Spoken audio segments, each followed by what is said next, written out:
আজকে আমি রান্না করছি ডুমুরের ঘন্ট। ডুমুরটা কেটে রেখে দিয়েছিলাম রাত্রে, এখন দুপুরবেলা রান্না হবে। প্রথমে দেব আমি কয়েকটা জিরে আর তেজপাতা, শুকনো লঙ্কা।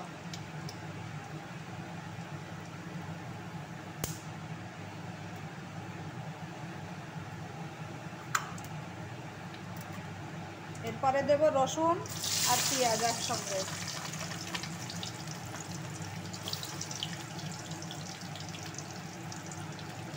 কাঁচা লঙ্কা। পেঁয়াজটা আমার লাল হয়ে গেছে, এখন আমি ঢালছি টমাটোর। ছোটো ছোটো দুটো টমাটোর কেটে রেখেছিলাম।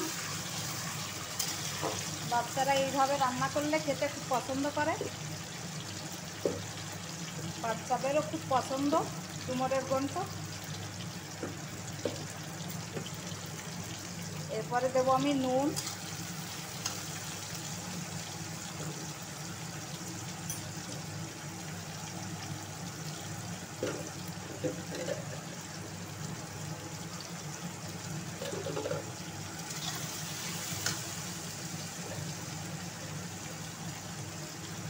হলদি,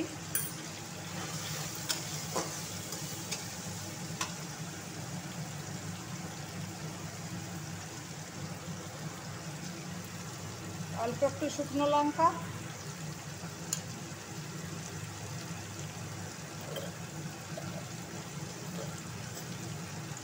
ধনে জিরের পাউডার একটু।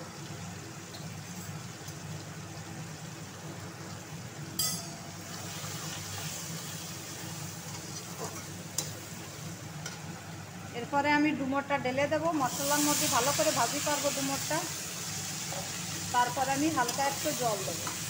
এটা আমার ভাজি হয়ে গেছে মশলার ভিতর, এখন আমি একটু হালকা জল দেবো। এতে জল দিয়ে চাপা দেবো।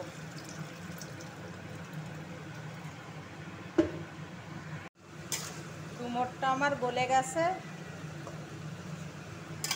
এখন আমি একটু গুঁড়ো দেবো। এতে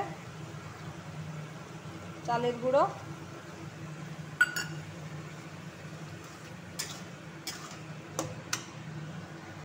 ডুমুরের ঘন্ট আমার হয়ে গেছে। এখন আমি চারিদিকে একটু গরম মশলা ঢালছি। দেখতে যেমন সুন্দর, খেতেও তেমনি সুস্বাদু। তোমরা এইভাবে রান্না করে খাবে, ভীষণ ভালো লাগবে।